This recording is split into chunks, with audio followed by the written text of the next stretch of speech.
Yes, good morning mga ka-DIY. So, meron tayong board dito. Circuit board na ang problema ay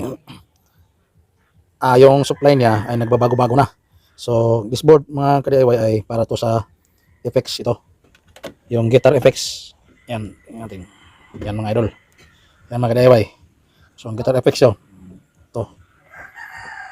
Lumang guitar effects. So, ginamit natin ito mga ka-DIY. Kaso, ang problema nito mga ka-DIY ay yung supply niya na 9 volts ito ay nung una natin ginamit, hindi na siya kayang paandarin eh. So gumamit tayo ng power supply na yung adjustable natin ng power supply. So una nating supply, umabot siya ng 11 volts bago siya gumana. Tapos pangalawang gamit natin, umabot siya ng 12, 13 volts. Pero yung supply niya, need niya dito ay 9 volts lang talaga. Sa mga guitar effects, 9 volts lang. Kaso unti-unti siyang tumaas hanggang umabot ng 14. So ano na tayo nga abnormal na siya. So yung binaklas natin, na-discover natin na may mga sunog dito ng mga linya, may abnormal na supply. So ang nangyari, so hindi natin kaya tong basahin tong mga ano bang mga unit ito. Ito ay mga power regulator na transistor diode itong dalawa. So abnormal talaga kasi may mga nasunog ng mga filter dito. At buti na lang pinuntahan natin ating kaibigan na technician na marunong din dito kasi technician ng cellphone yun eh. Marunong sa dito. So ginawa ito lang mga ka-DIY. Jumperan niya yung may coil dito na nasunog. So 3 pisa nasunog dito yung mga filter. So isusubukan natin to na ibalik dito para malaman natin kung gagana na ba siya sa 9 volts. Yung power supply niya ay baliktad mga ka-DIY. So outer dito yung power supply niya. Sa labas yung positive. At sa sa labas yung positive, negative ang sa loob. Yan. So halos lahat ng mga guitar effects na ganito ay baliktad yung power supply niya. Dito. Positive sa labas, negative ang sa loob. So yun, at ilalagay natin to, subukan natin kung gagana na ba siya. So yun mga rewe. Tarin muna natin to. Madali lang to eh. Yun. Meron siyang cord dito, yung flex wire, yun. Flex wire, konektado yan. So dito nagmumula yung supply niya eh. Kinunin lang natin. Tapos dito sa kabila. Yan. Sa pedal to mga rewe. Tapos yun, ganun lang siya pag isasalpak natin. Ganun na. Yan.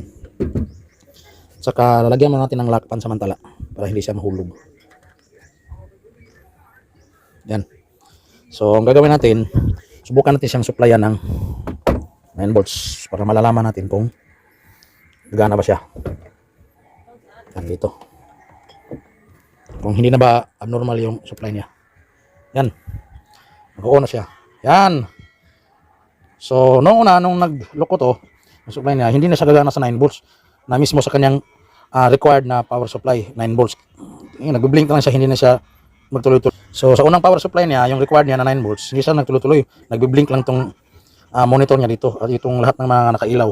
So ngayon, dinampere ng ating kaibigan, tinest kasi wala tayong mahina tayo sa mga ganyan bagay, medyo mga komplikadong bagay na pagdating dito sa mga electronics component, medyo mahina tayo dyan.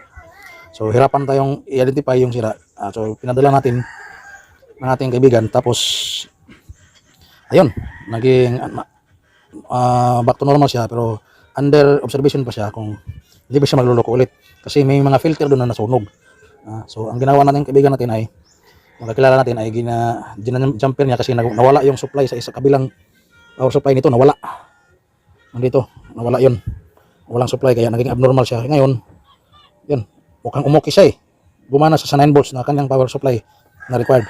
So yun mga ka-DIY, ito ay isang guitar effects ng ating gitara. Luma na, kung makikita nyo mayroon na siya mga kalawang pero gana pa siya, okay pa siya.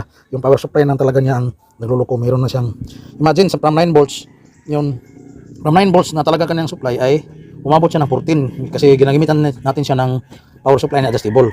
So ginamitan natin ng adjustable na power supply, yun, umabot ng 14 bago na siya gagana ng ganito.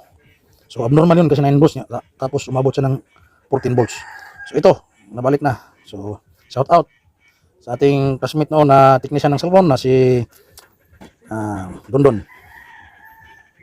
So sa kanya to. test natin. Okay. So, yun. Yung update ng ating guitar effects na kala ko kung hindi na magagamit, kung wala talaga, hindi na maayos, wala na. Hindi na ito magagamit kasi lumang brand to mga ka-DIY. Matagal na lumang brand na to. Pangatlong rin ako. Tapos yun. Hirap tayong humanap ng circuit board na ganito. Yan. Yan ang mga circuit board niya. So yun ang mga ka-DIY. Ipipix ko na lang ito. So maraming salamat.